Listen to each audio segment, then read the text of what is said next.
ప్రార్థన. ఇక్కడ ఏమంటున్నాడు చూద్దాం. విలాప వాక్యములో 2వ అధ్యాయము 19వ వచనం. నీవు లేచి రేయి మొదటి జామున మొర్రపెట్టుము, నీళ్లు కుమ్మరించినట్లు ప్రభువు సన్నిధిని హృదయమును కుమ్మరించుము. నీ పసిపిల్లల ప్రాణము కొరకు నీ చేతులను ఆయన తట్టు ఎత్తుము. ప్రతి వీధి మగను ఆకలిగొని వారు మూర్ఛిల్లుచున్నారు. నీ పసిపిల్లల ప్రాణము కొరకు నీ చేతులను ఆయన తట్టు ఎత్తుము. నీవు ఎప్పుడు లేగాలంట?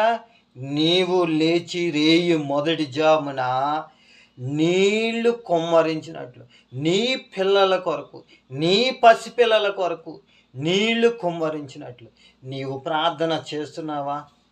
తండ్రిగా నీవు ప్రార్థన, తల్లిగా నీవు ప్రార్థన చేస్తున్నావా? తల్లిదండ్రులుగా నీవు నీ పిల్లల కోసము నీవు ప్రార్థన చేస్తున్నావా? నీళ్లు కుమ్మరించినట్లు నీవు ప్రార్థన చేయాలంట. రేయి మొదటి జామున నీవు ప్రార్థన చేయి. నీ పట్ల దేవుడు, నీ కుటుంబం పట్ల, నీ పిల్లల పట్ల గొప్ప కార్యాలు చేస్తాడు, అద్భుతాలు చేస్తాడు, ఆశ్చర్యకార్యాలు చేస్తాడు, సూచికలు, మోపుగారు, స్వస్థత కార్యాలు చేస్తాడు. ఆయన దేవుని నమ్ముకునే బిడ్డలను ఆయన ఎప్పుడు కూడా విడిచిపెట్టాడు.